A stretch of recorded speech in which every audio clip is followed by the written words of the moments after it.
We used to own this book when I was about your age, and it was one of my favourites. I used to really like the first story in it, the one about the house that gets flooded, and I also really liked the one about the hot air balloon. So I was really, really excited when Stacey found a copy of this and gave it to me a couple of years ago. I hope you enjoy the stories as much as I did. Adventures in Fern Hollow.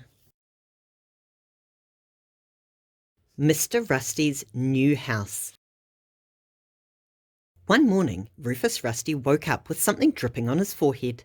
Plip, plip, plip. "Oh no!" cried Rufus to his brother Redvers, who was in the lower bunk. "The roof is leaking." "Never mind," giggled Redvers. "I'm quite dry down here." Rufus leapt out of his soggy bed and ran to tell his mother and father, but they were already running around with pots and pans trying to catch the rain, which was leaking into their bedroom. It was the same in Dusty's room. "It's hardly worth having a roof at all if it's going to leak like this," said Mrs. Rusty. Eventually, Mr. Rusty managed to find enough pots and pans to catch all the drips. Then after eating his breakfast, he set off for work at the railway station, where he was the engine driver. As he left, Mr. Rusty closed the front door behind him, and it fell off. All day long, things went wrong with Mr. Rusty's house. Soot fell down the chimney, the windows stuck and wouldn't open, and Mrs. Rusty fell through the floorboards, which had become rotten. "Oh, I wish we had a new house," she moaned. That night there was a terrible thunderstorm. Lightning flashed around the sky, and it rained cats and dogs. In the morning, the river Ferny, which had become swollen with all the rain, overflowed and rushed into the hollow where Mr. Rusty's house stood. The water crept up higher and higher until at last Mr. Rusty and his family had to climb up onto the roof. When Mr. Periwinkle the postman came riding down the lane and saw Mr. Rusty and his family all perched on their cottage roof, he was so surprised that he fell off his bicycle.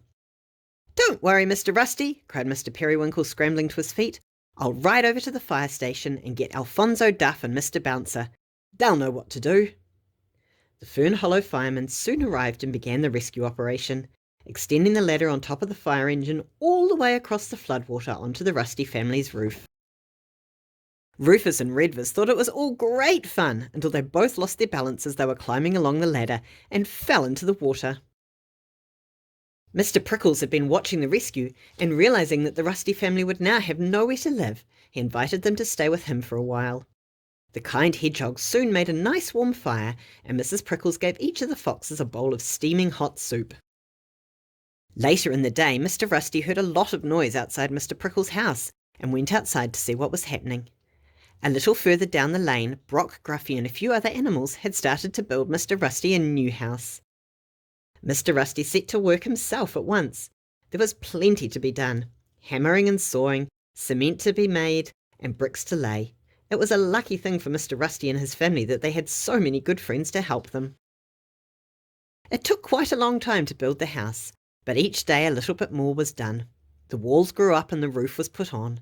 The tiles were laid and the windows and doors were fitted, and at last Mr. Rusty's new house was finished. Of course, all the furniture from the flooded house was useless, but Mrs. Rusty's friends each gave her bits and pieces from their own homes, and Mr. Chips the woodman arrived with a lot of tables, chairs and cupboards which he had made. That night Mr. Rusty held a housewarming party to thank all his friends for their kind help. It was a very jolly party. The air around Mr. Rusty's new house was filled with the sound of singing and laughter, and the lights of the windows twinkled merrily in the darkness.